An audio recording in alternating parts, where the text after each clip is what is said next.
ये सरकारी टेस्टिंग हुई है फूड आइटम्स की, फूड सैंपल्स की, और उसके जो रिजल्ट आ रहे हैं वो बड़े होशरुबा हैं। यानी जो घी हम खा रहे हैं, जो ऑयल हम इस्तेमाल कर रहे हैं, जो दूध हमारे घर में इस्तेमाल हो रहा है, उसकी क्वालिटी पर कई सवालात उठ गए हैं और सरकारी टेस्टिंग में ही सवालात उठे हैं। तो ये कंज्यूमर प्रोटेक्शन कहीं हमारे मुल्क में एग्जिस्ट करती है, नहीं करती है? आवाम के साथ क्या हो रहा है? देखिए, आवाम के साथ तो हमेशा से खिलवाड़ होता रहा है और ये जो हमारे डिपार्टमेंट है ना, असल में इनकी जिम्मेदारी है। ये डिपार्टमेंट में सबसे पहले आता है Pakistan standard quality control authority, जो कि ये देता है कि हमारा लोगो उनका लगा होता है हर उसके ऊपर, और हमारा कंज्यूमर ये खाता है सारी चीज़ें जो जिन अशिया पे उनके लोगो लगे होते हैं। इसका लोगो लगाने का मकसद ये है कि Pakistan standard quality control authority ने इस आइटम को चेक किया और इसको बाज़ार में फ़रोख्त करने की इजाज़त दी। उसके बाद जो है फूड अथॉरिटीज़ हैं, ये पंजाब फूड अथॉरिटी है, सिंध फूड अथॉरिटी है, और तमाम जितने भी सूबों की फूड अथॉरिटीज़ हैं, KPK की फूड अथॉरिटीज़ है, बलूचिस्तान की फूड अथॉरिटीज़ है। अब तो हर सूबे में फूड अथॉरिटीज़ बन गई हैं। तो ये क्या फूड अथॉरिटीज़ अपनी आंखें बंद करके बैठी हुई थी। जो इकबाल एहसन साहब जो हैं, उन्होंने एक बड़ा अच्छा इकदाम उठाया कि चेक किया जाए कि आखिर ये हार्ट अटैक की वजूहत क्या है, और ये हार्ट अटैक जो हो रहा है इससे क्या तेल खाने से हो रहा है, घी खाने से हो रहा है, गैर मेयारी अशिया की फरोख्त से हो रहा है। तो ये मैं समझता हूँ कि जो रिजल्ट आया है PCSIR को जो उन्होंने जिम्मेदारी दी, तो PCSIR भी ये ministry of science and technology का एक डिपार्टमेंट है और इसको भी ये चाहिए था, PSQCA को भी चाहिए था। असल चीज़ है कि Pakistan standard quality control authority ये क्यों बनाई गई थी, और इसको जो बनाया गया था तो उस बनाते हुए सोचा गया था कि ये जो अशिया हैं, ये जब वो ओके करेगा, उसका PS का निशान लगा होगा, तो सारिफ जो है बिला झिझक वो अपनी जो उसकी वो चीज़ें हैं वो खरीदेगा। तो मैं समझता हूँ कि ये गैर जिम्मेदाराना अमल सबसे पहले आता है।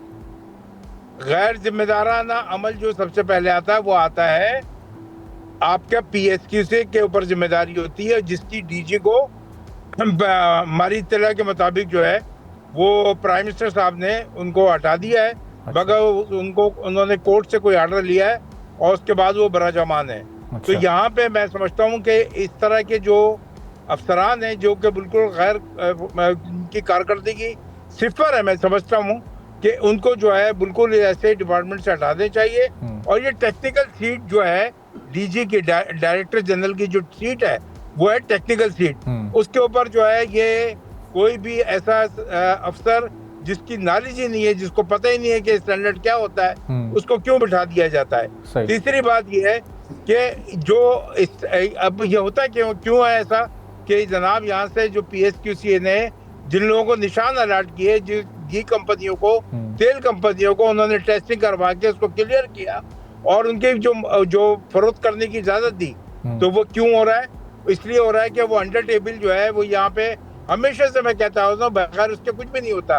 तो इसकी भी तहकीकात कराई जाए कि लाइसेंस उनको कैसे दिए जाते हैं, उनको फरोख्त की कैसे इजाज़त दी जाती है, और फौरी तौर पे जो कि जिनकी जो सैंपल जो फेल हो चुके हैं उनको मैं एहसन इकबाल साहब से और मुताल्लिका अथॉरिटी से कहता हूँ कि उनके जो कंपनियां हैं, उनके जो जहाँ पे ये तेल बन रहा है, घी बन रहा है, उसको फौरी तौर पे सील कर दिया जाए। तब वक्त के उनके जो कौकब साहब, ये बड़ा इंपॉर्टेंट आपका पॉइंट है। यही वो कंपनियां होती हैं जिनको मुख्तलिफ प्लेटफॉर्म्स पर अवार्ड्स भी दिए जा रहे होते हैं। उन अवार्ड्स को ये फ्रेम करके अपने अपने ऑफिस में भी लगाते हैं। कुछ अवार्ड बट रहे हैं जी, तो वो गली कुछ अवार्ड बट रहे हैं। अब ये मेरा एक सवाल इस पर ले लीजिएगा जरा। मैं ये कह रहा हूँ कि अब जब अवार्ड में रिकॉग्निशन और तारीफ होती है, तो फिर अब जब ये सिंध अवार्ड हुआ, आपने पूछा कि सिंध अवार्ड क्या है? What is the meaning of the Sindh award? What is the meaning of the other awards? What is the meaning of other award जो बैठ रहे हैं यहाँ पे?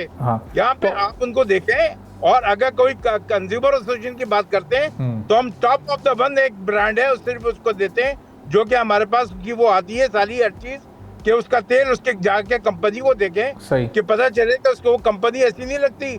ऐसा लगता है कि आप किसी जो है ऑयल बनाने वाली कंपनी में नहीं आए। सब्सक्राइब करें और बेल दबाएं ताकि कोई खबर रह न जाए।